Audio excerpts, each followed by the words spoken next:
जिस तरह से भाजपा सरकार ने हरियाणा के नौजवानों को घर पर बैठाया है, उसी तरह से 2024 के चुनाव में मुख्यमंत्री मनोहर लाल खट्टर को भी ये तमाम युवा घर पे बिठाएंगे, ऐसा कहना है बुद्धि राजा का। जी हाँ, दिवांशु बुद्धि राजा का। नमस्कार दोस्तों, मेरा नाम है सोनम, आप देख रहे हैं वोट्स न्यूज़। और इस वक्त की सबसे बड़ी अपडेट जो है आपको PWD रेस्ट हाउस से दिखा रहे हैं, जहाँ पर एक बहुत बड़ी अपडेट सामने आ रही है कि 2024 के चुनाव में जहाँ से भी जिस भी विधानसभा से मुख्यमंत्री मनोहर लाल खट्टर जी चुनाव लड़ेंगे, वहीं पर तमाम हरियाणा के बेरोजगार उनका विरोध करेंगे। इसमें क्या कुछ उनका कहना है, आइए इस वीडियो के माध्यम से जानते हैं। तब तक के लिए आपसे अपील करेंगे इस वीडियो को सभी के साथ शेयर भी जरूर कीजिएगा।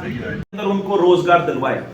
एक तरफ तो हम बात करते हैं, माननीय अनिल विज जी बात करते हैं कि जो कबूतरबाजी के केसेस दर्ज करते हैं, और कहीं ना कहीं कोई भी प्रदेश की सरकार हो वो ये मानती है कि उसके प्रदेश के बाशिंदों को उसी प्रदेश के अंदर रोजगार दिलवाने का काम करे। लेकिन ये HKRN, ये हरियाणा कौशल रोजगार निगम नहीं, अब ये हरियाणा कौशल इमिग्रेशन निगम बन चुका है।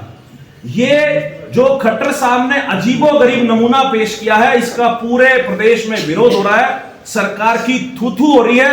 एक तरफ तो सरकारी रोजगार के ऊपर खट्टर साहब ने ताला जड़ दिया है, और दूसरी तरफ प्राइवेट रोजगार जो इनको हरियाणा में उपलब्ध कराने चाहिए, उनके लिए ये हरियाणा के नौजवानों को वीजा लगवा के हरियाणा की जवानी को बॉर्डर टपाना चाहते हैं, बाहर भेजना चाहते हैं। हमारे इलाके के अंदर, इस इलाके के अंदर कितने ऐसे केसेस आते हैं जब देखते हैं कि कई हमारे साथी जो डोंकी के माध्यम से जाते हैं या विदेशों में जो रहते हैं, उनके साथ किस प्रकार की वारदात होती है। अगर सरकार इमिग्रेशन को बढ़ावा देगी तो हरियाणा के अंदर रोजगार की सृजन कैसे होगा। अगर सरकार अपने नौजवानों को विदेशों में भेजेगी तो क्यों कोई कंपनियां हरियाणा के अंदर अपने रोजगार स्थापित करेंगी। ये बहुत बड़ा और गंभीर सवाल मैं प्रदेश के मुख्यमंत्री से उन्हीं की विधानसभा में आज ये खास तौर पर पूछने आया। आपके कोई सवाल है तो आप दे बुद्धू राजा जी, जैसे आपने कहा जॉबलेस इन यूथ हरियाणा, आप यही कह रहे हैं कि बाहर भेज रहे हैं, हरियाणा में जॉब नहीं है, इस विषय में क्या कहेंगे। हरियाणा के अंदर जॉब है। 15 तारीख का विधानसभा का सेशन आप गौर लगा के सुनिए। वहां पर उस सेशन के फर्स्ट डे पर यह स्पेशल चर्चा हुई कि हरियाणा के सरकारी जो स्कूल हैं वहां पर मूलभूत सुविधाएं और जो शिक्षा का स्तर है वो लगातार गिरता जा रहा है। TGT टीचर्स लगातार धरने पर हैं, जिनकी मैं बात कर रहा हूं। 7471 वैकेंसी TGT टीचर्स की 2015 में निकली थी, एक वैकेंसी। आज 2023 हो गया। 8 साल में एक सरकारी ट्रेंड ग्रेजुएट टीचर इस सरकार ने भर्ती नहीं करा। हरियाणा सरकार के पास रोजगार हैं, लेकिन सरकार उन रोजगारों के ऊपर ताला लगाए बैठी है। कभी कोई भर्ती नहीं निकलती।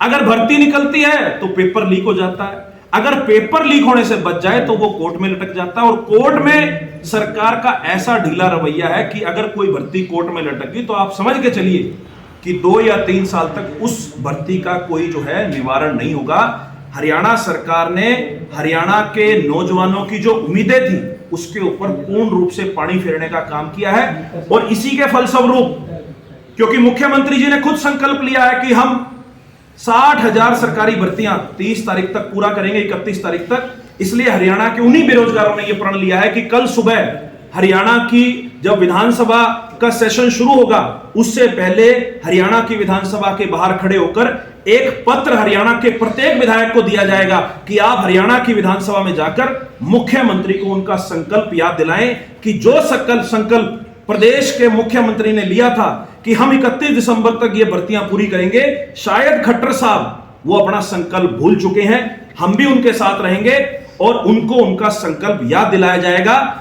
और उसके अलावा ये जो HKRN का जो सरकार ढकोसला लेके आई है, हम इसका पूर्ण रूप से विरोध करते हैं। आपको नहीं लगता जो वैकेंसीज की आप बात कर रहे हैं तो आपको सरकार के साथ सीधी बातचीत करनी चाहिए तो तमाम युवाओं के साथ। देखिए, हम मैं आपको परसों की बात बताता हूं। परसों जब ये धरना चल रहा था पंचकुला ग्राउंड के अंदर सेक्टर 5 में, मैं खुद वहां उपस्थित हूं।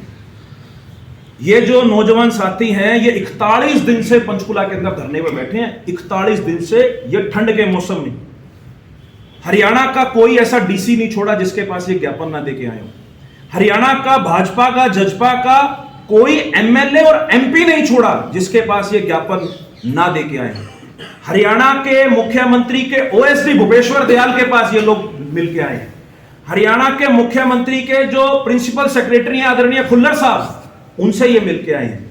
हरियाणा के स्टाफ सिलेक्शन कमीशन के चेयरमैन भोपाल सिंह खादरी, उनके पास से मिलके आए हैं। इन्होंने अपना पूर्ण प्रयास किया कि सरकार को इस मुद्दे पर चिताया जाए, लेकिन जब सारे रास्ते, जब सारे दरवाजे और खिड़कियां सरकार की तरफ से बंद हो गए, तो इन लोगों ने यह फैसला लिया कि हम लोग हरियाणा की सबसे बड़ी पंचायत विधानसभा का घेराव करेंगे। इसलिए इन्होंने परसों विधानसभा का घेराव किया। लेकिन आपको हैरानी होगी कि सरकार ने इन भर्तियों को पूरा तो क्या करना था, टीजीटी का कल नोटिफिकेशन आ गया रात को कि टीजीटी की भर्ती भी एचकेआरएन के माध्यम से करेंगे। सब लोगों को ठेके पे सरकार भर्ती करना चाहती है। पक्की भर्तियां हरियाणा के अंदर सरकार ने ताला लॉक करके और चाबी जो है वो पानी में फेंक दी है। खट्टर